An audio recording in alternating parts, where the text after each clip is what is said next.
Welcome back to another episode of the What We're Watching podcast. I'm Megan. And I'm Jenny, and today we're talking about Jennifer's Body. And it's a very special episode because we have a guest, Shannon from FluentlyForward. Hi, welcome. Hey guys, I'm Hi. excited to talk movies with you. Yeah, Shannon has had like my favorite podcast for the last couple of years, been a listener from day one, so I'm excited you're here. I'm pumped to be here. I've been listening to your episodes and I love it because we kind of do similar stuff on Fluently Forward where we talk about like TV shows and we do a little bit, right, of like the characters and the background.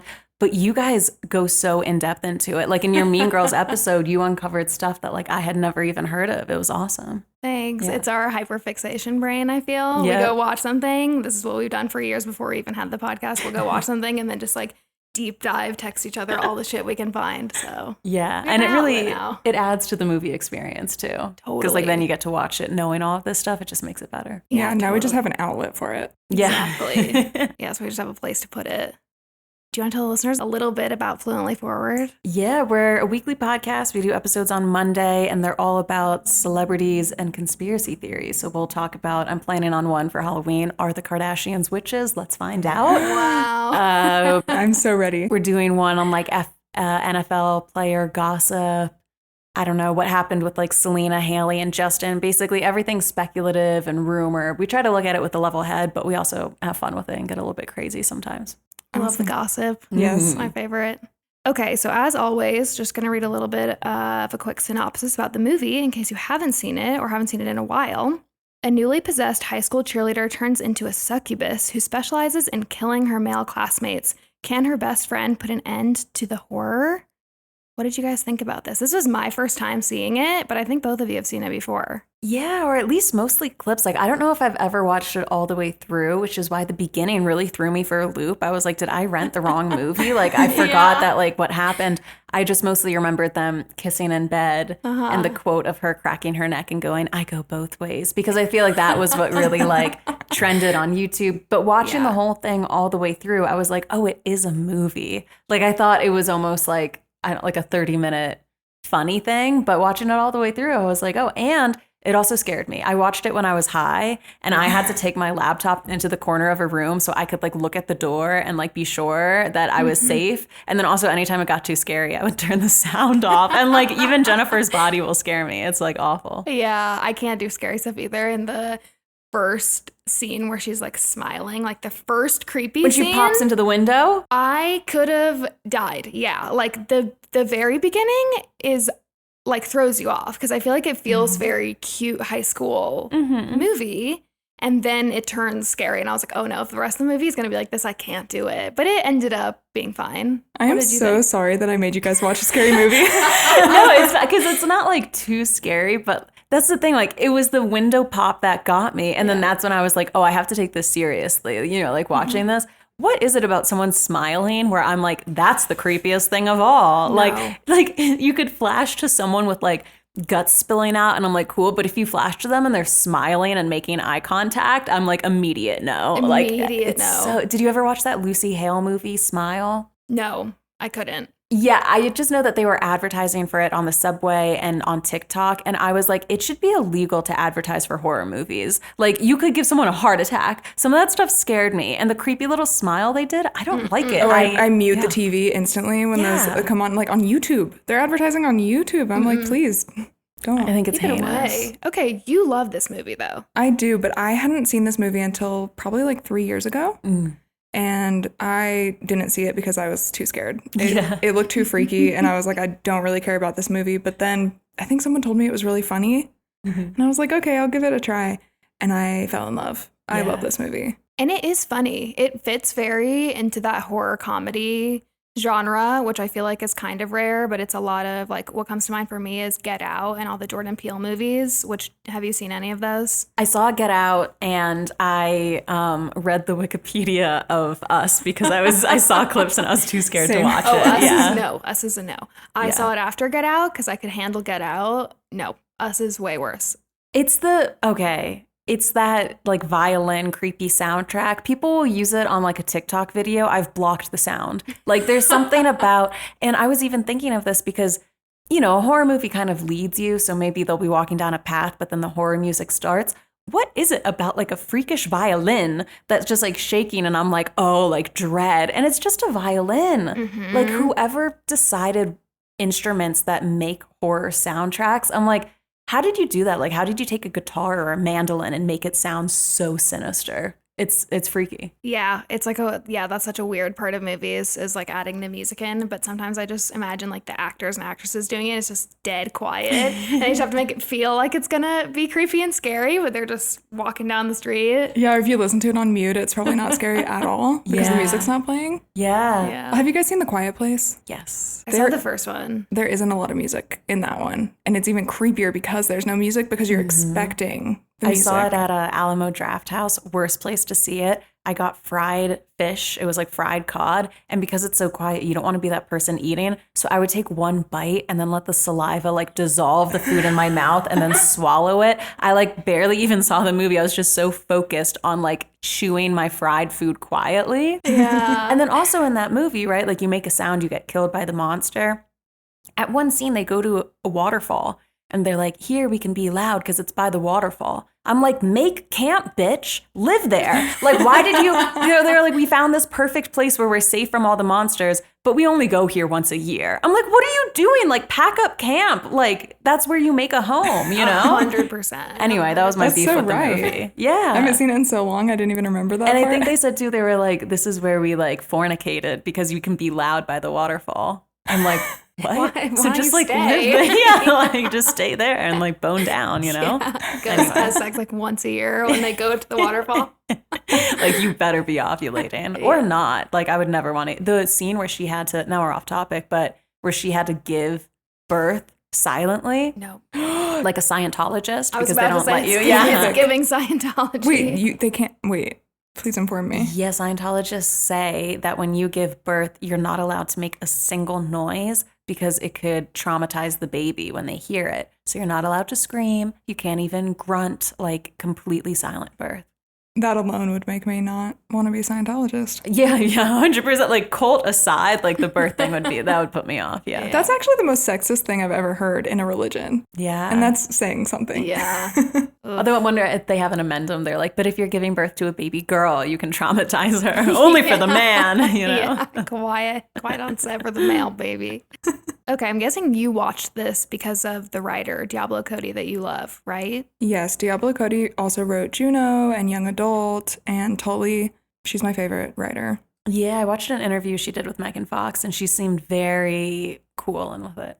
The recent interview, right? I think so. Megan was wearing like a purple silk top. But then she was also doing that thing that's like kind of annoying. Oh, maybe I'm like a misogynist where like she kept talking about how hard it was that she was hot. And she brought it up like 19 different times. And she's like, blah, blah, blah. And she's like, because, you know, everyone was like objectifying me at that time. And I'm like, dude, I do know, but like you already said it 12 times. Like, I don't know. Maybe I'm just being a misogynist. But she kept always bringing it back to that thing. And I was like, dude, like this is kind of like the writer of them. Like, let's talk about what happened behind it and all that stuff. Totally. I think like maybe this is also my internalized misogyny, but I feel like when you it's almost like victimizing yourself a little bit where you're just like overly repeating the same stories. I like am thinking of examples in my personal life where like people will say the same thing about how they were treated that way. And I'm like, I get it. And it holds more power when you tell it a couple of times and then move forward. Yeah. You know what I mean? Yeah. Oh. It's also hard too because she was like, I hated being like reduced to a sex object. And then cut to the present, and she's like, me and MGK cut a hole in my outfit so we could have sex at this award show. And I'm like, okay, like, what do you want from me? You know, like, am I supposed to acknowledge the sex thing that you did, or am I supposed to not? Like, you're telling me one thing, but then doing another. It's just like confusing for the viewer. Like, I don't know how to act, so I don't follow her on Instagram. Yeah, because I don't know what either. to do about it. Yeah. I do remember when, probably around the time that this movie came out, when everyone was obsessed with Megan Fox, I remember everyone was commenting about her thumbs. Her Do you remember toe this? thumbs. What? I do not. Her thumbs are remember that. really short. It's like her one physical flaw. And so everyone fixated on it because they're like, we have to hate her for this one thing. Yeah, sometimes you get that with Amrata's belly button, you know? It's like, it'll be the most beautiful woman in the world. And then there's like one thing and they're like, this is it. Here we go. She's but ugly now. I think it actually made a lot of girls with that type of thumb feel better. Sure. So I don't know, maybe that happened too. But yeah, I remember the amount of articles about Megan Fox's toe thumbs. Like it was everywhere back in the day. I totally missed that. Yeah. Oh yeah. I was That's refreshing funny. Perez I'm gonna look it Hilton. up right after this. Yeah. Yeah. Jennifer's Body originally flopped, but since then it's turned into this huge cult classic. Mm-hmm. And other writers and directors were actually making fun of Diablo Cody on Twitter during this time. Yeah. So she has this quote where she says, "There was a time when it was painful for me to talk about Jennifer's Body because that movie was a commercial failure. And I was savaged personally. It wasn't just having a professional failure." That's so sad. Yeah. I didn't realize other like writers, so much stuff fails in Hollywood. Like so few things actually get made, and then so many things also do shit. That sucks that people were not nice to her about it. And she had just come off of the crazy success of Juno. And so I think people just wanted to tear her down, and they didn't think that she was going to see their tweets. Yeah, Sure. she said that like it was around the time when like Twitter was kind of new. So you would tweet something and not know that like that person would like be tagged or see it or something like that. And I feel like it was awful for both of them, right? Like she was on the cusp of when it was cool to be like a savage critic online. And then Megan Fox was still in that era where it was fine to like objectify women. I feel like if they made this video just like 5 years later, it would have been perceived very differently. Yeah, you're so right. Yeah. Yeah, that's a super good point. There's a couple I was reading. There's a handful of main reasons why the movie didn't do as well. One, and you, Jenny, you had told me this originally, and I think it's super interesting that they marketed this movie as like a sexy movie to young straight guys, which is like not the target audience, I feel like, after watching the movie. Yeah. So yeah, I just think it's interesting. And I think a handful of the cast members and Diablo Cody in interviews have said like, yeah, the marketing of this movie was trash and that's why it didn't do well. Like I know Adam Brody came out and said that. Mm-hmm. Yeah, so that's interesting. Yeah, Diablo Cody said that she wrote this defense of the film in an email to a marketing person on the studio's team. And she was talking all about how it should be marketed and to who. And then she also asked, like, what specifically are you thinking for the marketing? And the email response she got was Megan Fox hot. I was like, are you kidding me? Yeah, I mean, that's probably why she was in the movie. They were probably like, oh my God, Megan Fox is so hot. She's going to sell the movie. Let's do it. I feel like that was kind of like the thing to do at the time was like find the hottest, coolest it girl and put her in the middle of the movie and then expect that it's going to do well because of that. You know? I will say too, she talked about how like she wanted to make a movie about female friendship and like center on how they were best friends. But I also feel like you couldn't market it to women just because like it was kind of scary, you know? So they should have just done the same thing as the Scary Movie franchise, you know? Like we're putting it out around Halloween. It's a comedy, funny flick. Like go in, everything in life is about expectations. And if you go in thinking that it's going to be some sort of stupid like Napoleon Dynamite Wedding Crashers thing, then you're going to be like, oh, haha, what an interesting movie that is, you know? Totally. Yeah. Yes, totally. Another thing that I think, there's a lot about this movie that I think would probably sit better with audiences today or would make a lot more sense. And the whole premise of at the beginning of the movie, Jennifer being assaulted and then her taking the rest of the movie to just kind of like get her revenge on men, I feel like was not something that especially like the male horror audience was ready for in the early 2000s. Yeah, usually you're killing like the sluts, Right. you know? Yeah, Yeah. the virgin survives. Yeah, the men were Totally. actually victimized in this movie, and they felt terrible about it when they watched it. It's giving Barbie, but a long time ago. Yeah. Assassin Barbie. Yeah. I think the same thing probably goes for Jennifer's sexuality and Needy's. I think there's like lots of hints throughout of both girls having feelings for each other and acting on that a little bit. It's like kind of nuanced and weaved throughout the movie. And I think that's something that was not common at the time, especially in horror movies. And I'm thinking especially ones with like I'm thinking how much they played on their kiss in like all the previews for the movie and how much they played that up. I think it just like the nuance of their feelings were not captured by the audience well, you know?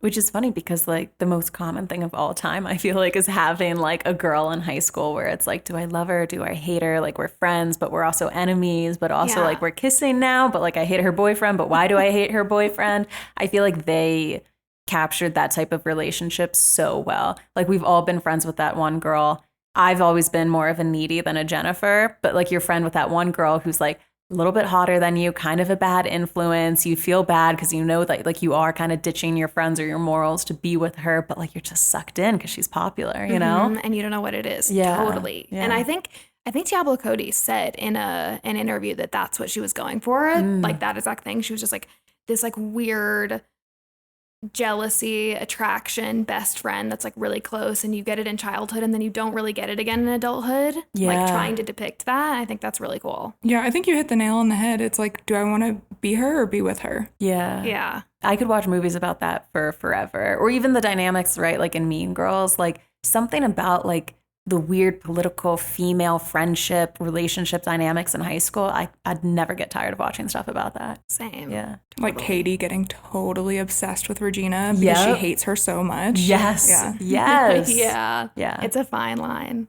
Yeah. The last thing that I read that might have contributed to the flop was early 2000s now is cool. And so this movie being a cult classic and us looking at the fashion and the way people were talking and that type of like high school vibe is very cool now. But at the time, high school movies were everywhere. Like all of the ones that we've talked about, I feel like are high school movies that came out in the early 2000s. And so they were just dime a dozen at the time. And it was not super interesting. It didn't stand out. Oh, interesting. Which, speaking of like fashion of the early 2000s, which Jennifer outfit was your favorite? There's two that stick out to me, but like she was really rocking it in every single scene. She was. What was your favorite? I'd say number one would be the pink sweatshirt with the hearts and the heart earrings as she's walking through the school and everyone's like sad about like the massacre that happened and she's like, whoo, I feel good. Yeah. And then the second would be the yellow and white striped like half hoodie with the denim mini skirt and like the belt around it. I was just like, that is so like the hottest girl in your high school who just went to Wet Seal, you know? It was like terry cloth. Yes. Yeah. Yeah, Megan Fox actually had a lot of influence over how Jennifer dressed because she was like, she should dress like wearing kids' size clothing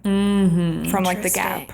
I know that she also, first of all, I read that she's 5'4", and I don't know why when I imagine her to just be like 5'10", stacked. Yeah, she gives goddess. tall energy. But I think Yes. her and Kourtney Kardashian, when they were hanging out, were like both kind of like 5'4" together with That's like their true. tall, skinny white heroine boyfriends. Yeah. Yes.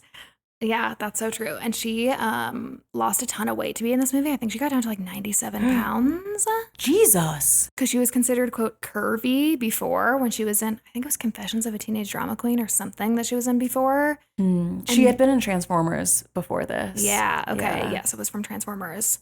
And then she went to this and then she got a ton of shit for being too skinny in this. And then she went back to like curviness. That's I'm terrible. putting curvy in quotes, by the way. It's also like being that skinny when you have boobs that big. Like, let's be honest, that's a lot of pounds in the boobs. So that's Yeah. even less pounds on your body. That's like crazy. I know. Yeah. Yeah, crazy. There was this test screening and they were like, what would you improve about this film? And a kid wrote, needs more boobs, and spelled boobs BEWBS.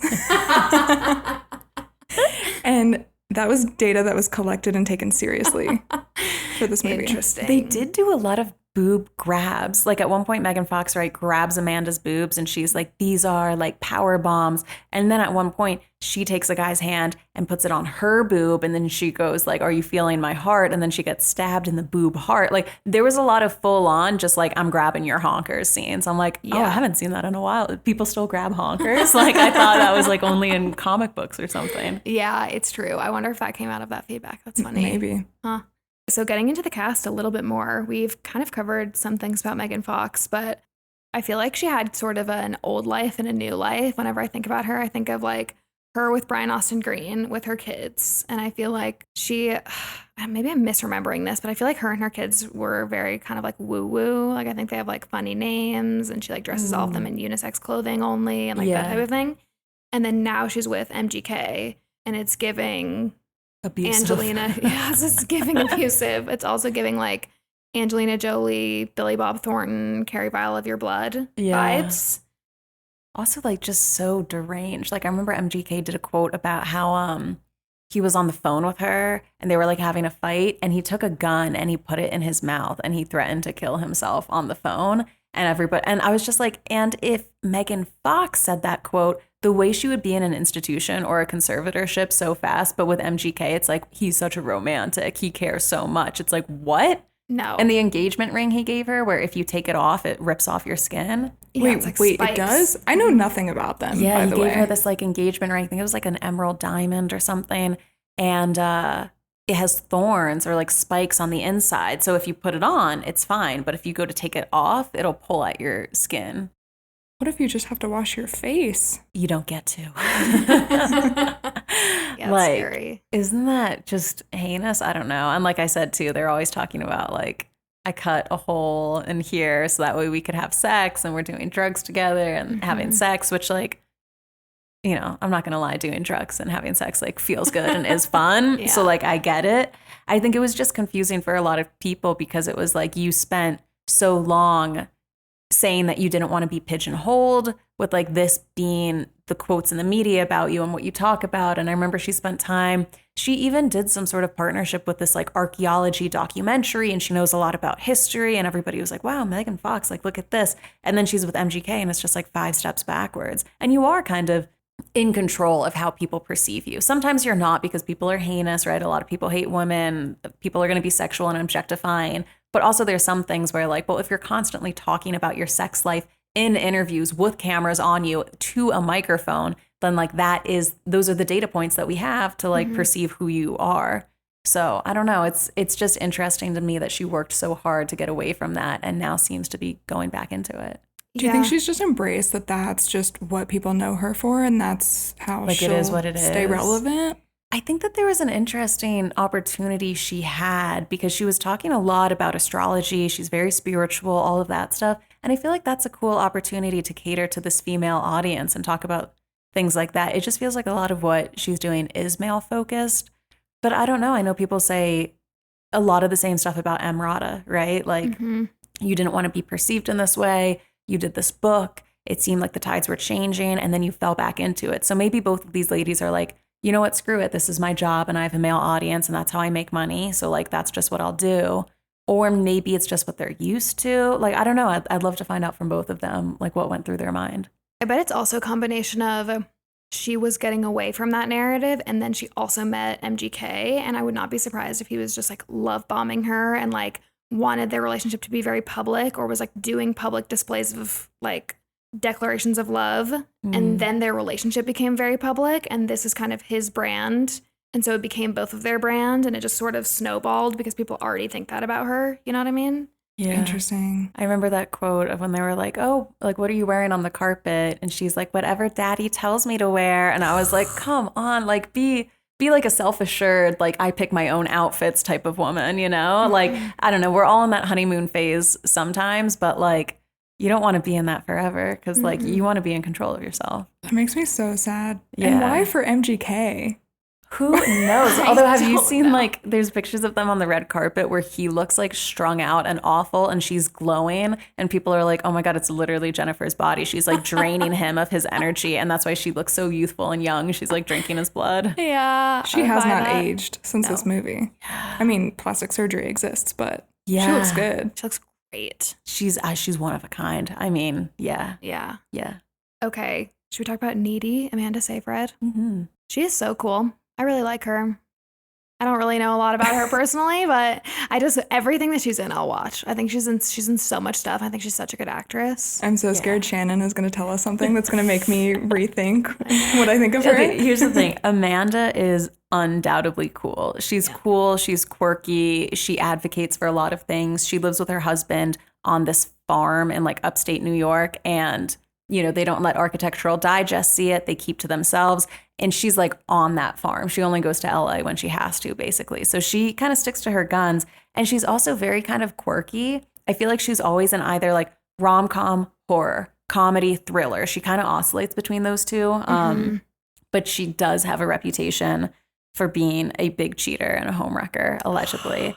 So granted, you know, she's married to her current husband, but they definitely met. They were doing this play in New York, and it was like a 2-person play all about like the whole thing takes place in like a apartment on a stage, and they like have fights and then they make up, and it's just like very intimate.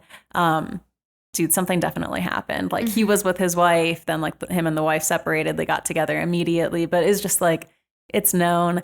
And then there were also just other times too that she would hook up with other people, allegedly for movie roles. But then sometimes you got to do what you got to do. Yeah, you hate to see it. Yes. You hate to see the quick divorce to new girlfriend. Yeah, especially when it's like the younger girlfriend, you know, like, but I mean, that's Hollywood, that they baby. worked with. Yeah, don't love it. There was one weird moment too where, God, I forget. She's an influencer and she was recently in a scandal for something.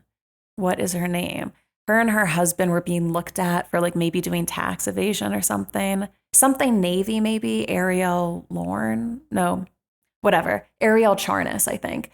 So she, I think, was posting her body like skinny in a bikini after having like 2 kids and being like, I'm proud of my body. And Amanda, for some reason, screenshot her post and on her story was like, shame on this woman for like blah, blah, blah. Like, you're not telling people that you have trainers and access and you're privileged to other things. Like, you're making it seem like it's so easy and it's really not.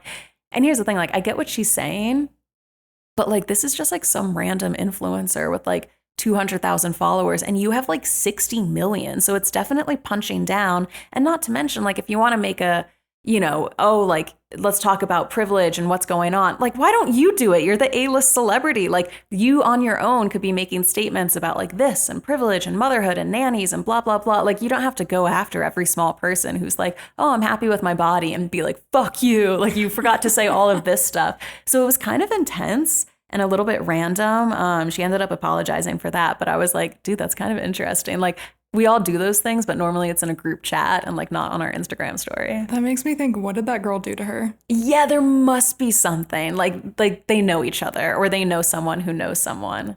Yeah, that seems weird. Like, why would you skewer somebody as an example when like you said, you can just come out and be like, I think it's great when mothers acknowledge all of the help that they get. Not to mention, like, skewer, like, a celebrity, like someone on your level who does that shit all the time. The way that the Kardashians are always like, I just snapped back. And it's like, I know that you have 12 people employed in your house at any given time. But instead, she went after some, like, girl in New York City. That's wild. Yeah. Weird. But that must have, like, touched some trigger for her. Yeah, right? So who knows? Shannon, one of my favorite things to do is talk about who else auditioned for this role. I love that. Yes. And there were some surprises with Needy. Emma Stone made it pretty far in the process. I could see that. You could? Yeah. I think she has the same like quirky, funny. And they both have huge eyes. Yeah. And then Amanda Bynes. Then it would have been a real comedy. Like, she's so good, you know? I think that would have added a lot to the movie. You're so right. I think that would have been really goofy, though. Like, it would have been really different, I think. Have we seen her in any serious roles? She's in What a Girl Wants. Is that a serious role? I love that movie. No. But it's like more rom-com, less like she's the man silly. Yeah. You know what I mean? That's true. Lizzie Kaplan from Mean Girls. Janice. For sure. I love Lizzie Kaplan. That would be good. That would be good. And then Brie Larson. That one makes sense to me, I think. Yeah. Yeah, the only thing is I feel like Brie Larson, I don't know if she can play soft. You know what I mean? I feel like she's usually like she's the villain in Scott Pilgrim in the World, or she's like Captain Marvel. I feel like she's like tough and dry and witty and cutting. And I feel like there was something about Needy that was so like pathetic. And I don't know if Brie Larson can play pathetic. Or maybe I just haven't seen it yet. There's also rumors that Blake Lively almost played Jennifer. I love Blake Lively when she's getting her bitch on. When she was like Queen Serena, I was like, make it 2 seasons worth. And then also in A Simple Favor, where she's like, I'm just like hot and like I don't care. Yes, like I like it when Blake Lively is like playing the head honcho. Me too. I can see Blake Lively as Jennifer more than any of the other people for Needy. It's so funny that you guys say that because I don't buy it. I think I've heard Diablo Cody say that Megan Fox was always the person that they wanted for Jennifer. So I think that the rumors got mixed up or something and Blake Lively auditioned for Needy, which would make sense because she also auditioned for Karen in Mean Girls. Interesting. Oh my God, going after those Amanda Seyfried kind of roles. I don't know. They're always pitted against the same thing. Dude, it's just so hard to see Blake Lively playing someone called Needy. It's like, look at you, you gorgeous bombshell. Like, how much makeup are we going to have to put on her to make her look like a normal person? So like, much. an impossible task. I don't think it would have worked the same if they had Megan Fox and Blake Lively. I don't think they're different enough. Have you seen like shots of her new film that she's doing that's that Colleen Hoover book? Yeah. And they've got her, they're trying to make her look not attractive and it's like you're failing.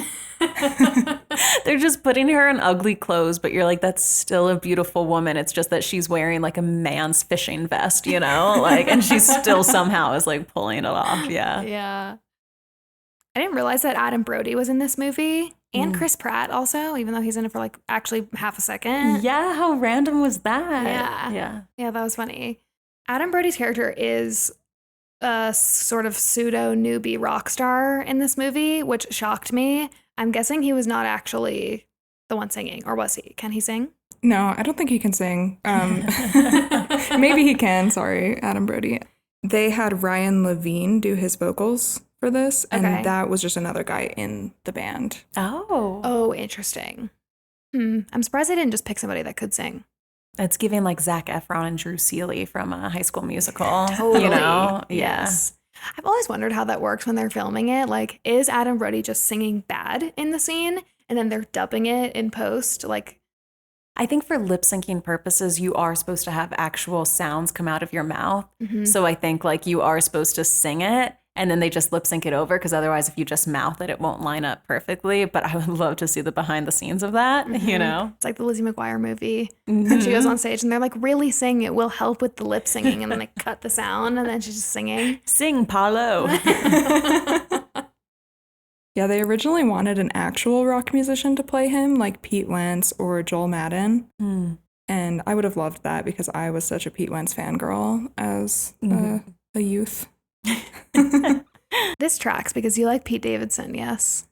Or did? I did. Yeah. He's not a rock star, but yeah, that but grungy similar vibe. Something about the grunginess I just like. Yeah, he's unhygienic. I'm so sorry. He's It's a problem. I like it. I don't know why. Yeah.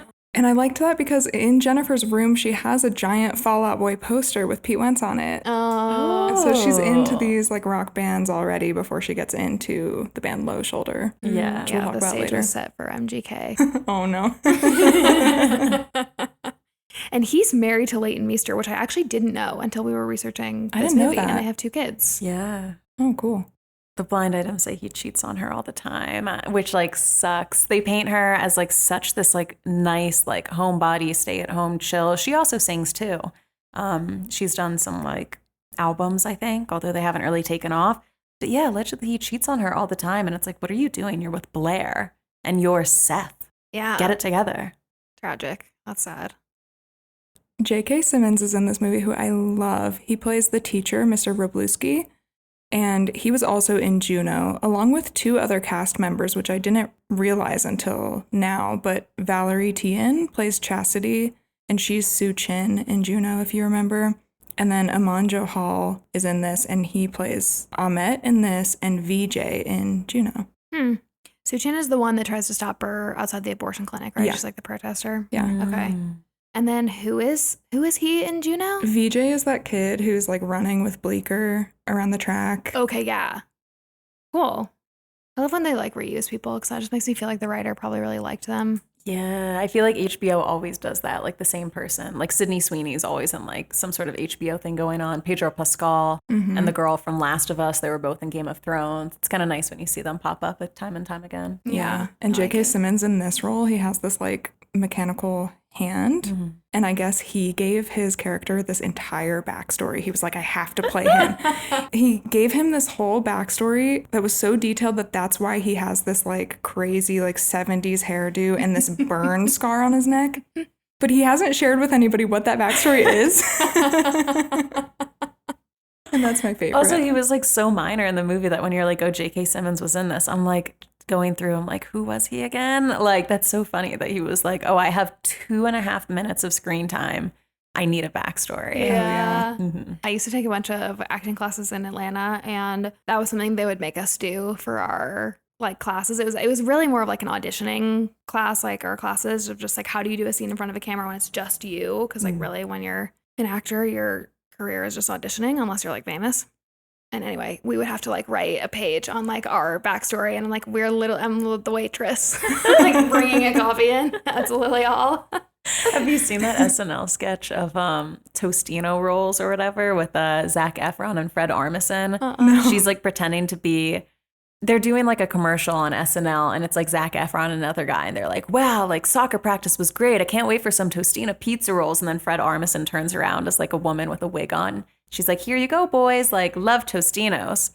And she got so into the character that she ends up like becoming like her backstory is like this bitter, resentful mother. So when Zac Efron's like, I want Tostina, like pizza roll, she turns around and she's like, don't you talk to me with that voice. And they like can't shoot the commercial. I just think of things like that where I'm like, ooh, some people really do the tragic backstory. Yeah. Yeah, that's funny. Sometimes you just gotta remember everybody in Hollywood is like a theater nerd. Yeah. You know? Which, speaking as a theater nerd. Okay, should we get into the movie? Mm-hmm.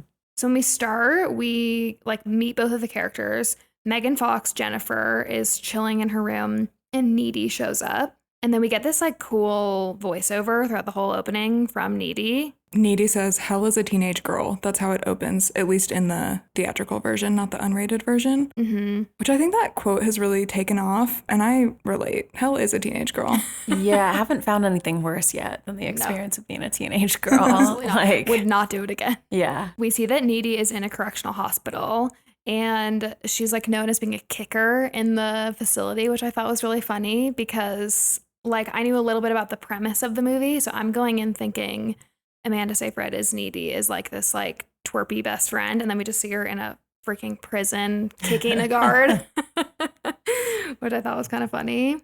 Which, like, this movie is not very diverse at all. And I think there are some things that definitely don't hold up. And one of the things is that, like, the only woman of color in this whole movie gets kicked in the face. Mm-hmm, is the guard. Yeah. Yeah. Yeah, I'm trying to think about that. Who else did they have in, like, the prison? Do you remember? Was it all white chicks? Yeah, I don't remember, but Not definitely very none of the diverse. main characters. That's a really good point. Diablo. Looking at you, Diablo Cody. Not to mention what happens with Ahmet later, but we'll get to that. Oh, yeah. After kicking the nurse in the face, Needy gets put into solitary confinement, and a song starts playing over the speakers that she hates, and she covers her ears, which will be important later. And then we flash back to a couple months ago. We learn that Devil's Kettle, where she lives, is a small town. It's named after a waterfall that goes into a hole and doesn't come out. Such a crazy premise. Yeah, like what a weird setting. And just the fact that the town is named Devil's Kettle just made me laugh. I was like, here we go. Because Jenny had told me, because I don't do scary, like, it's not that scary. It's mostly just like cheesy funny. So I was like strapped in for the cheese and it delivered immediately. Yeah, it's funny though. My high school, we were called the Devils and stuff because we were like the Jersey Devils, which is like a very weird mascot, you know, like, let's go Devils. Like, woo, Satan, get him. It's like, what are we doing? Okay, so it's interesting then because we flash back and we're seeing both the girls in high school and Jennifer is part of Color Guard. And it just made me think, and we get an explanation immediately that they've been friends since like they were little kids. But when you see their friendship in the beginning of the movie, it was astonishing to me that they're still friends because they're so different. And like Megan Fox strikes me as the type of character that like really cares about her social standing, and the fact that she's still like best friends with Needy and doesn't have any other friends is kind of weird to me. Yeah, I was hoping that we would get some scenes of like her partying or like showing off. Like, is she just a hot girl? Is she charismatic? Does she flirt? Does she have other best friends? But it seemed like the two of them really only had each other. Like, you don't see anyone else. There are not that many girls in this school who are not like goth. Yeah. It's just all boys ripe for the eating and then Needy. That's about it. Needy's her only choice. Yeah. Yeah, that seemed kind of weird to me. Like their whole friendship just seemed like you just kind of have to accept it and then watch the movie because it seemed kind of weird. And this is where we get the first like sense that there might be feelings involved, or that might be like where this movie is going. Because Chastity calls or like tells Amanda Seyfried not to be lesbian or something. Which I thought was, literally never heard that.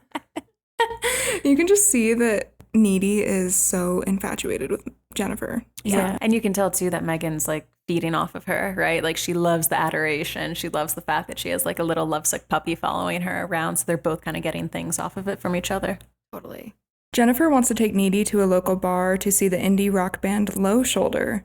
And while Needy gets ready, we meet her boyfriend Chip, who's played by Johnny Simmons. They're cute. I like. Do you think he's related to J.K. Simmons at all? I was wondering that, actually. Yeah. I don't know. Yeah, who knows?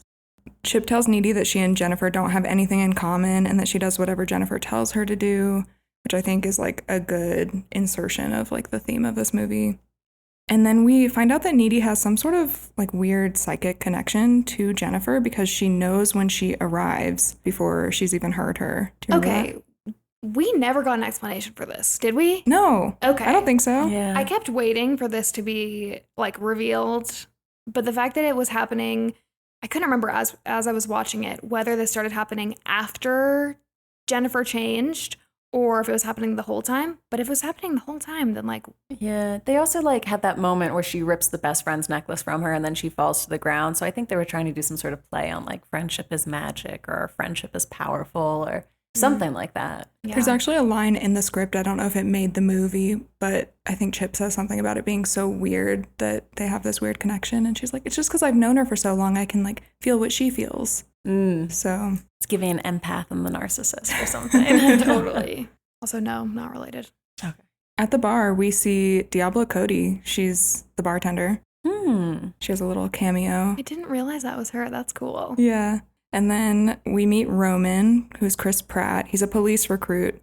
And this is the only time we see him in the movie. He seems very useless. I don't know why they had him. I thought he was going to come back and like save someone as a police person, but he really didn't at all. No, he really did not. He was literally there to be a guy in the bar. Yeah. In the script, he is part of the team that takes Needy to jail.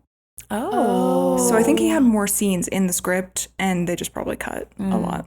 That's a bummer. I liked him in this. I thought he was funny. And they had to keep him because they had already like paid him. So Yeah. But it's not super uncommon, although I guess if you have Chris Pratt, I don't know how famous he was at the time, but it is common to get like cast for something, and then if they just like don't use your lines, they'll just completely cut you out. They'll just cut all your scenes. I don't think he was famous yet. Yeah, I don't know though. interesting. Okay, and then Needy has a moment where Jennifer is going to get the band shots, and Needy overhears them talking about whether or not she's a virgin, and she is. I just want to like shake her in this moment because she marches up to them and she's like, "That's my friend, and yes, she is a virgin." So it's like, what are you doing? It was like the moment in a horror movie where you just like see them walk into the creepy house or something, and I'm just like, something's gonna happen. You're like, don't go into the basement. I know, You idiot. But it's funny what they were saying though, because they were like, oh, every town has one of those girls that like looks like she puts out, but is actually a virgin. And I was like, they're actually kind of true about that. Like there is always like the hottest girl ever, but she wears like a cross necklace and like, you know, will be a virgin for a long time. And you're like, but she is so pretty. Yeah. Oh, totally. That was the thing at my school. And I grew up in the South. I'm guessing you probably had the same thing. Yeah, we both grew up in Atlanta, so very similar. Yeah. Yes, the cross necklace mini skirt combo. Yeah, so I kind of believed it until then Jennifer goes through and she's like, oh, I've also had anal and I do it everywhere all the time, 3 at once. Like, what were you saying that for? And I was like, oh, okay. Because I kind of believed Needy at first. Yeah. Okay, so then we don't really see what happens with them. The building catches on fire.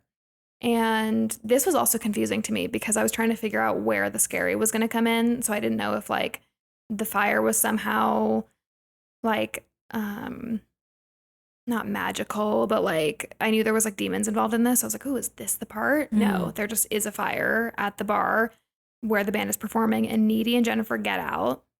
No. Yeah. Yeah, they do. They get out. Okay. Can you remind me how they take her? I remember they get out and the creepy Adam Brody or whatever comes up and he's like, oh my God, like we're in such shock. Like we got to get to a safe location. Like my van's right over there. Why don't we get into my van? And I think Needy was like, fuck no. And Jennifer's like, yeah, sure. Like whatever. Let's just go. Okay. Yeah. No, you're totally Yeah, right. she's traumatized totally. And she's just like, okay. Mm-hmm. And then later that night is where we get the creepy smile scene. Oh, Which I can. yeah. Oh my God, I remember this. This is when I turned off the volume and I was like peeking through my fingies. Yes, I was peeking through my fingers too. Do you want to talk about what happens, Jenny? Jennifer shows up at Needy's house and she's covered in blood. And even like her mouth is just disgusting. There's that creepy smile with the like bloody teeth. This is the part. She's smiling and there's just like blood in her mouth and she's just like smiling, staring at Amanda Seyfried. And the fact that Amanda, and this continues through the whole movie, is not just like losing her shit and is not scared really is so weird to me. She's like, you're my best friend. You good girl? I was like, oh, I would have like called the police, you know? Immediately. Yeah. Yeah. Yeah, what does she think is happening to her? I think she thought that she was just like hungover because she finds her in the refrigerator eating her mom's rotisserie chicken. And I think Needy's like, that we got that from Boston Market, let it alone. And then she just like projectile vomits black goo everywhere. Spiky glue. Yeah. Spiky goo. Yeah, spiky goo. And then just like crawls out of the house. Ugh. Which a lot of the effects for this movie actually were physical. They were not CGI. And so that throw up, when it happens there and later, is like a tube that they put next to Megan Fox's face and it would like clip onto her mouth. And it was like Hershey's syrup mixed with stuff. Ugh. I know. Isn't that so gross? Nasty. Yeah. Okay, so then the next day at school, Needy is in rough shape. She spent all night scrubbing the floor and she runs into Jennifer, and Jennifer is acting completely normal and also like completely apathetic to the fact that there was a fire and the town is mourning and everybody is like freaking out about the tragedy. She laughs when she hears that Ahmet died in the fire, and that's an Indian exchange student. Okay, and then Needy tells Chip, and I feel like we get this in a lot of horror movies or a lot of like supernatural movies where the main character or the victim goes and tells somebody and then they just sound completely insane and nobody believes them. And that's what happens with Chip, which made me sad. I was like hopeful for a second that he was going to buy it, but no, definitely not. The first time I watched this movie, I actually really liked Chip. I was like, he is such a good guy. After watching it again, I'm like, I don't think so, actually. I think he's just as bad as every other boy in this movie. Yeah, like he's a high school boy. There were a few things watching there because I remember, right, the first time I watched it, I thought the same thing. And then, you know, he's talking about like condoms and like this and blah, blah, blah. I'm like, they're all just fucking the same, you know, like Yeah. kill him too. He deserves it. Yeah. He tells her that she should go see the school shrink, which I'm just like, fuck off. Like, just acting like she's so crazy. Mhm. And this is the part that bothers me. This other student, Colin, comes up to them and he asks Needy if she's okay. And he tells her that he's glad that she didn't die. And then Chip just gets all jealous and he's like, that guy is a poser. Like, I'm deep too. I'm emotional too. I'm just like, Yeah. oh. Oh, high school boys. Okay, and then we see what Jennifer is doing for the first time because she seduces the school's football captain, Jonas, and brings him into the woods. And he is like mourning his best friend died. And so she sort of like takes advantage of that and is like, I think she says like, oh, your best friend told me right before he died that we would be good together. And he's like, really? And follows her into the woods where she like turns into a demon and disembowels him. Yeah, jaw completely unhinges. Yeah, gross. Yeah, we get to see a little bit of it, and it was hard because I didn't want to be scared, but I also didn't want to miss the moment where she unzips her shirt a little bit. So I was like slowly clicking through, and then I watched in slow motion as her face like unhinges and all of these like fangs pop out. I was like, ooh, special effects are creepy. Yeah, just sitting there on the space bar, just like pause, go, pause, go. Yeah, back. It's danger. I do want to say about that, though, they don't show anything. And this entire movie, they don't show her body at all. Yeah. Even though this whole movie is about her sexuality. Yeah, I actually have a question about that. In researching like Diablo Cody or I guess just the movie, did either of you figure out why they named it Jennifer's Body? I think because it's her possessed body and she's being objectified. Maybe Body of Christ, maybe her body. Ooh, you know what they should have done? They should have named it Jennifer's Body Count, but it's really just all the people she killed. Oh, I like that Yeah. better. Oh. Because yes, every time I sort of just thought at some point there was going to be just like this big reveal of Megan Fox's body because they like almost do it a bunch. Like her unzipping the thing or when she's swimming, I'm just like, it's going to happen. And then no, never. So I thought it was a weird name. I did see some analysis where someone was saying, like, it really makes you see her from the male gaze, and then you're expecting to see her naked, but you don't. And so you have to, like, reckon with yourself that you were hoping to see her naked. Yeah. Playing games. This should have been a movie done in 3D, you know? Like you can almost touch the boobie and then all of a sudden it's a fang and you're like, oh God, you know? Yeah. Yeah. We're that high school boy in the test screening, and we're like, more boobs. More boobs and also butt. They just had an entire audience of teenage boys for the test screening. Okay, so then we get the iconic Jennifer swimming in the lake scene, which this I have seen, I feel like, in a bunch of like GIFs Yeah. on the internet. Yeah, again, one of those things where we expect to see her naked when she's like climbing out of the water, but we don't. And this is so sad, but paparazzi actually got photos of Megan filming this scene, and she was so devastated. It sounds like she's still upset. Let on the set though, because like they're filming in the middle of the woods and it's like a camera crew and everything. I guess you just need, I don't actually, maybe it's easy because it's a big lake. They know that they're filming, so they go to the other side of the lake or something. Yeah, I don't know. She said she felt like she had eyes on her, like she could just tell. Yeah. Her little spidey senses. She was like, I'm psychic. And yeah, dude, I think she is psychic. Like she's got some spiritual gifts for real. I think she would say she is too. Yeah, I'm reading this quote from her. It says, "The last thing I had that was mine, the last bit of privacy that I had was my body, and I didn't want to show it." And that's actually really interesting to me. For some reason, it makes me think about Sydney Sweeney. I feel like Sydney Sweeney is getting this treatment today where she's just like so overly sexualized. But I feel like Sydney Sweeney's really leaning into it. Like, I don't know if you've seen her Instagram, but it is. Ooh, I don't follow her because I feel like all she does on Instagram is ads. So I'm just like, like, what's the point of the follow? But yeah, it is a lot. It's a lot of ads, but it's like very sexual. All of her photos are like very revealing, which she's beautiful. I totally get it. But like, I haven't heard quotes from her wanting to run away from that. It seems like she's like really leaning in. Yeah. And who knows if maybe in a couple years, right, she'll look back and be like, oh, I actually didn't like that. I don't know. It's hard to tell. But yeah, I haven't heard these quotes from her where she's like, knock it off, you know? Yeah. Yeah. Or maybe she's embracing it and she's like, well, then I'm going to take control of it and I'm going to be the one posting the images of how I want to look. Because she was in that huge nude leak. Oh, she was? Yeah. I didn't know that. Me neither. I was going to say maybe she just knows she has the best breasts on the planet and she's like, if you got it, flaunt it, baby. It is what it is. I mean, yeah. Yeah, I would. Okay, so again, we see like the whole town is mourning. Everybody is kind of upset and like dealing with the aftermath of the fire. And Jennifer calls Needy and we get another iconic scene where she lights her tongue on fire. And she's just talking about how she feels so great. And it's definitely because she just killed this football player and ate him. And so she's like refreshed.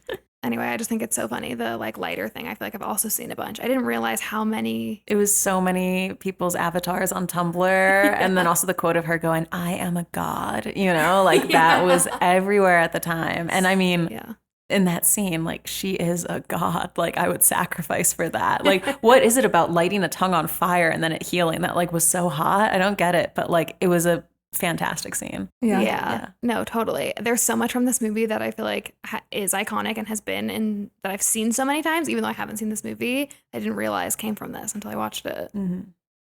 Then Chip calls her while she's talking to Jennifer on the phone. And Jennifer says this thing that they keep saying throughout the movie where she's like, cross out Needy every time Needy does something that's not what she wants her to do. But Needy goes to meet Chip at the park because he's kind of freaked out and says that he has something to tell her. And when she gets there, he tells her that the football player was murdered. Dun, dun, dun. And then we skip to like a month after the fire and Jonas's death. And Jennifer looks super sick. I actually wonder, as we're talking about this, I wonder if maybe they filmed this in a couple of chunks because I wonder if she lost the weight for this part. Oh, maybe that would make more sense. To like look more hollowed and empty. And then when she's like fed, quote, fed, they like maybe filmed those earlier. I wonder if they did that. That would make sense. She did look really hollow and empty. I feel like they must have used like gray concealer on her or something because they did make her look sick and it's hard to make Megan Fox look like that. That movie makeup was so good and realistic and her skin was breaking out. Maybe it already was. I don't know. But I feel like you don't really see makeup done that well usually. It was good. I think they made her hair like a little bit oily too. I was like, whoa. Yeah, they did a really good job. And because we've kind of skipped in time, we see that the band that was performing when the fire went on, Low Shoulder, is super popular now. And they're contributing some of their profits to families that were affected by the fire. So there's kind of like benefiting off of the PR, quote PR, of the tragedy. And then we see this scene at school where Colin, one of the boys at school, asks Jennifer out and she rejects him and is uninterested until Needy is like, oh, I think he's kind of cool, or like says that he's kind of cute. And then Jennifer's like, oh, never mind, Colin, yeah, we can go out, which is just kiss of death for Colin. She invites him to her place to watch Aquamarine because she's half sushi, which I just love. I love that part. I also do love that concept of typically it's always a guy being like, come on over and like watch a movie, or like here in Colorado, like let's go to the mountains and then get a craft beer. And I love a girl being like, come on over, we're going to watch Aquamarine, we're going to eat buttered noodles, and then I'm going to play The Sims. And like, that's our date, take it or leave it. It's exactly what I want. Yeah. Dream date. Okay, so then when Colin shows up, it's like this creepy, empty construction zone house. And he immediately is just like, this is not your house, is it? And you like just get the vibe things are going to go really bad. And they do go really bad. She eats him. And while this is happening, Needy's having sex with Chip. And she sees these hallucinations of blood dripping through her ceiling. There's like this scary hallucination she has where like Jennifer is crouching next to Jonas, which that part actually did really freak me out. Can we talk about too how like Needy says like she starts freaking out because she sees the blood, and then Chip is like, oh my God, what is it? Like, am I too big? It's I died when he best. said that. Yeah. Was Chip. this their first time having sex? I think it was. At least they You were. think so? I think, right? That they were acting like it was. Yeah, maybe. And I remember he said that like he bought condoms like specially for it or something.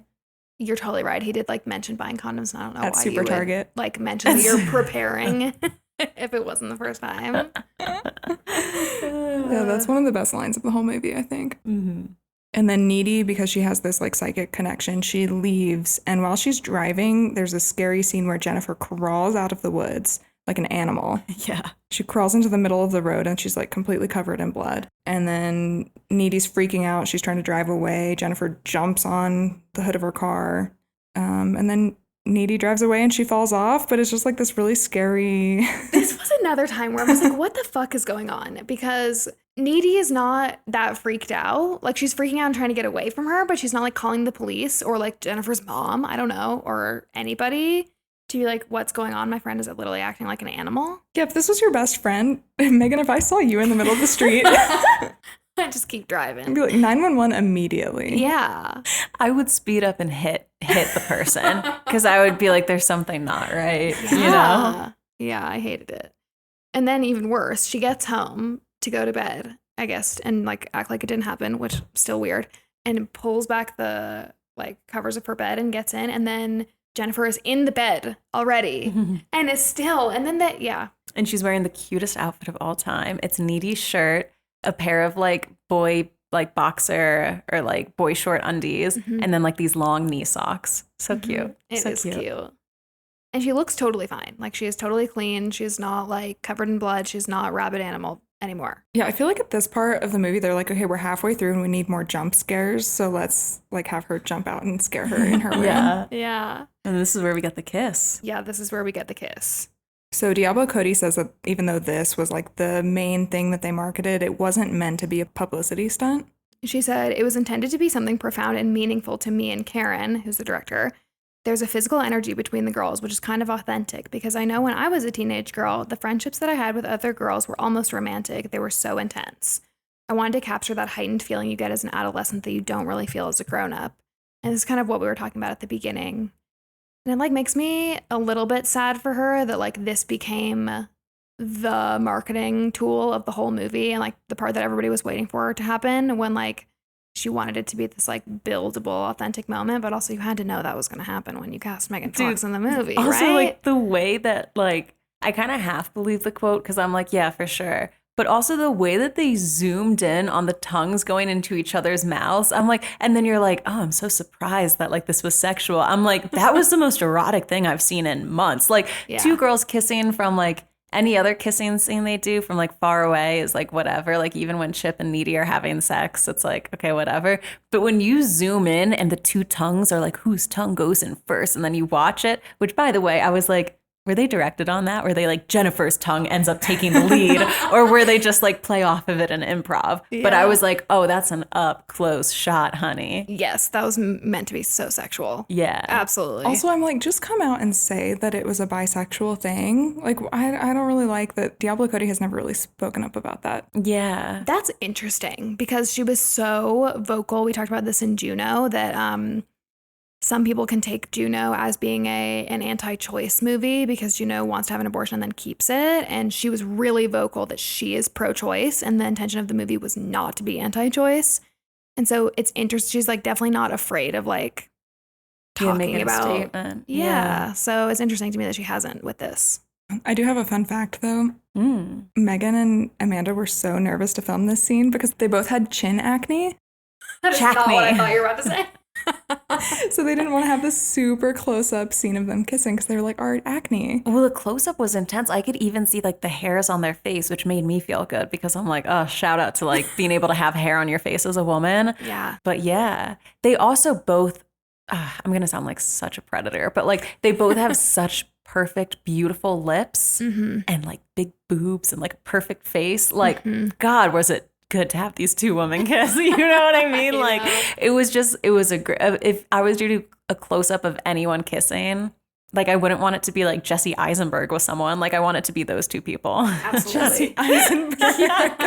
His like snappy little mouth, you know, trying to kiss someone. It kind of reminded me of the Cruel Intentions kiss, you know, between. I haven't seen that. No, I haven't seen that either. Oh my God, that should be a movie Sarah you guys Michelle cover. Gellar? Yeah, her and Selma Blair, I think. And they also do Up Close with the Tongues. Mm.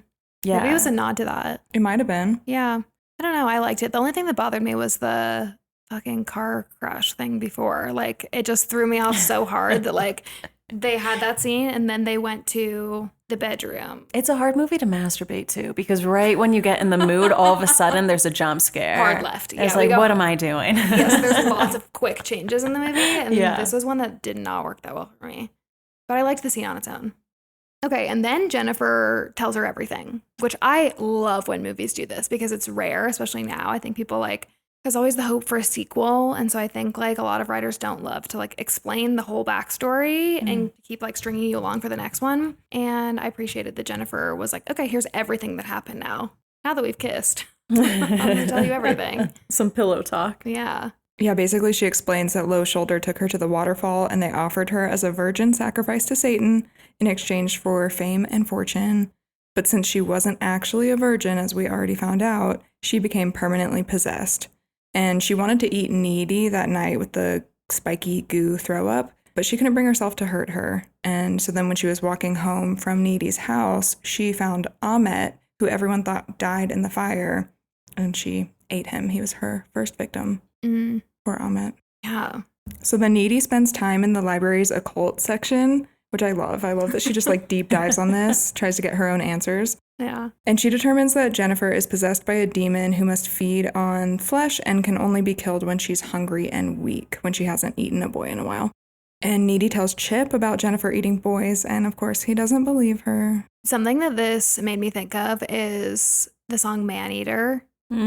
Which did you see the new Jennifer Lawrence comedy? What is it called again? No Hard Feelings. No Hard Feelings. No, Yeah. I mean, I've watched 50% of it on TikTok clips, but I haven't seen it. Okay, the one of the running themes of the movie is Man Eater. Listen to the song and the kid's like, this song is like a scary song. Yes, he's like, this song freaks me out. And she's like, no, you don't get it. And then he learns the song, and so it came back. And this made me think of that, of like, I wonder if the song was an inspiration anyway to like her being a literal man eater. Maybe. That's what Diablo Cody was listening to while she was writing this. Yeah. So she breaks up with Chip, and in order to protect him, she makes him promise that he's not going to go to the school dance because that is going to be a boy buffet for Jennifer. Which I loved Amanda Seyfried's outfit for the dance. That was probably my favorite outfit in the whole movie. Big pink Yeah, it dress. was like very 80s, and then her hair was like all crimped. I thought it was cool. I liked it. Halloween costume idea. Yeah. Okay, so Low Shoulder is playing at the dance. I was sort of expecting there to be like a big confrontation with them, but that never happened. That was interesting. Did you watch to the very end? Yeah. Oh my God, did I miss it? At the end, the confrontation happens. Oh, okay, yeah. Oh, wait. Wait, Megan, did you miss that? Like post credits? No, I didn't watch the post credits. Oh, okay. Guys, no. Okay, well, I we'll saw that there was a get bunch to of it. scenes in the credits. Like there was like little flashes of stuff. I probably watched like half. Oh, okay. You should have stayed for the second half. Oh no. We'll tell you about Okay, it. yeah. Okay. Okay. So while Needy's at the dance waiting for Jennifer, Jennifer follows Chip to the dance because he is not listening to Needy. He is going to the buffet. And Needy senses that something is going on and she goes to stop Jennifer.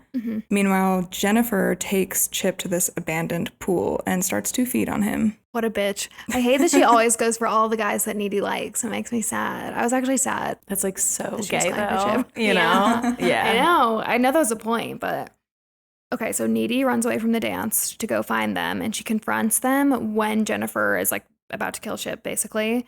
And Chip impales Jennifer with a pool skimmer. It was gnarly. Incredible. Yeah. Jennifer leaves to go recover, and Chip bleeds out and dies. Sad. Yeah. Maybe because this is my first watch, and you guys said you liked Chip on the first watch, but I was sad that he died. No, I actually was sad too. Every time I watch this end scene, I kind of tear up a little bit because he says, I think I already died, but then when I heard your voice, I woke back up or something like that. Oh, yeah. She was a good girlfriend, too, when she saw that he was being eaten to dive into that disgusting pool. I'm, like, so bad with sensory things. I would have been like, ooh, sorry. Like, I'll try to help you from the sidelines, but, like, I When we can't throw go stuff in. at her. Yeah. Like, I'll try to catch her with the net, but I my can't. shoe from the Take side. the pool skimmer. Yeah. Pull her off. The lifeguard raft. I'm like, come on, hold on. I'll reel you in. But yeah. Amanda Seyfried says that this was an acting exercise like no other, and she doesn't think she's ever done a scene like this pool scene. Huh, I wonder why. Because it's like a mixture of action, and like I guess a death scene. That would probably be really hard. And she says don't ever film a scene underwater. Oh. Yeah, I bet that's hard. Yeah. Then we cut back to the beginning of the movie in Jennifer's room. Needy comes in through the window and attacks her with a box cutter. And she does like the cross out Jennifer on her stomach. Yeah. This is wild, by the way, this whole thing. Jennifer bites her, and then They like levitate into the air together. they do, it's very sexual. Yeah. They're like wrestling in the air. Yeah. Needy rips off Jennifer's BFF necklace, and that's kind of when Jennifer just gives up and she just falls back onto the bed, Mm-hmm.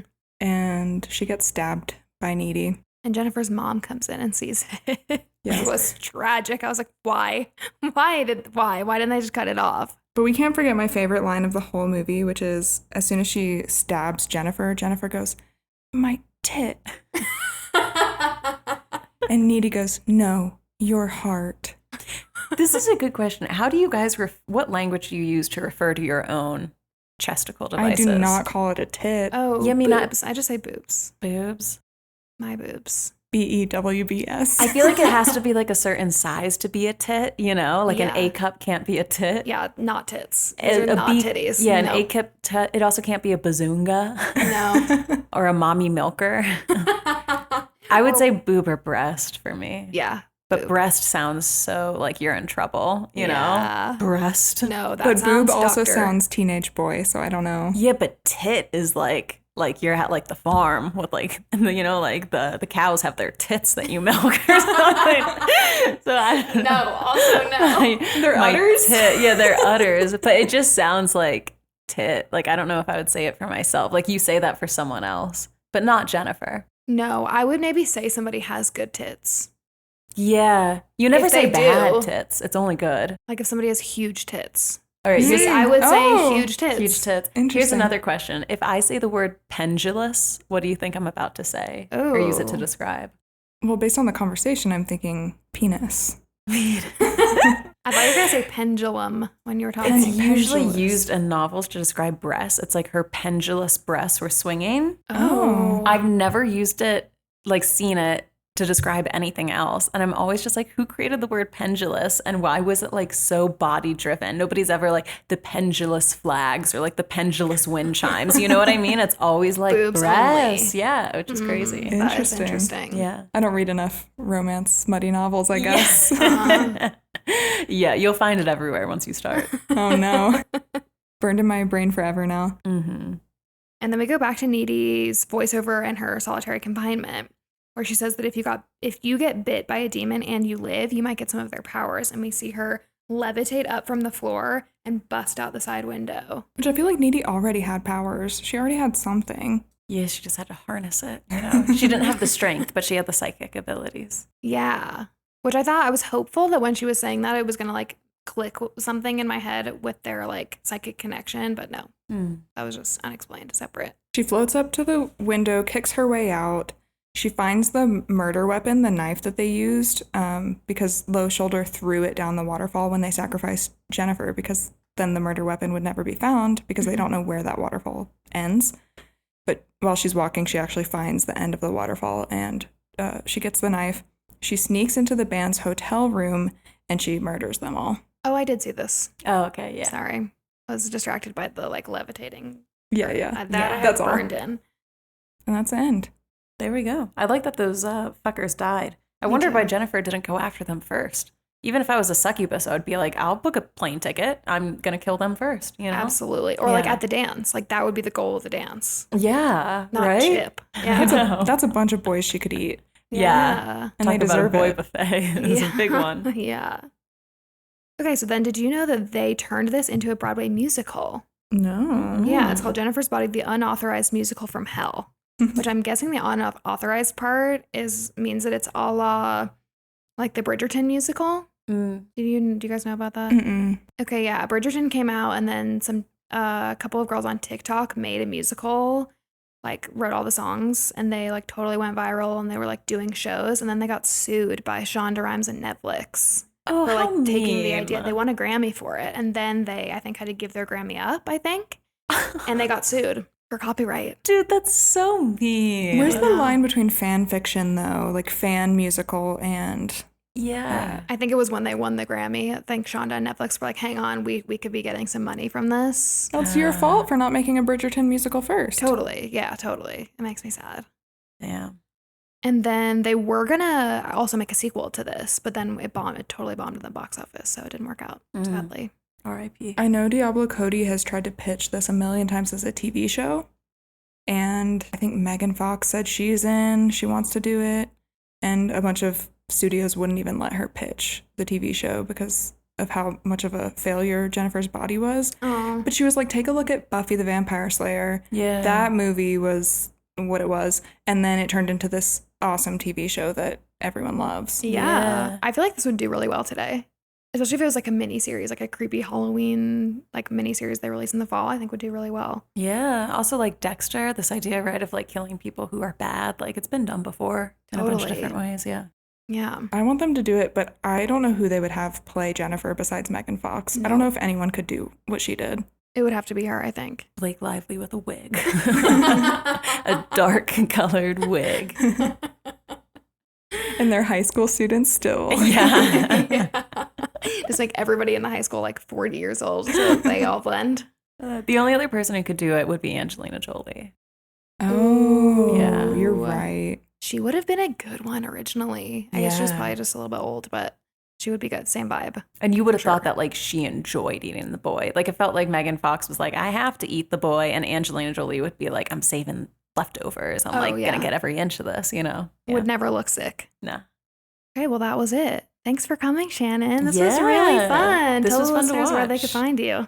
Yeah, if you want to, we actually did an episode about Megan Fox and Michael Bay and their little flirtatious / creepy comments throughout the years. Do they love each other? Do they hate each other? Did they hook up? Maybe.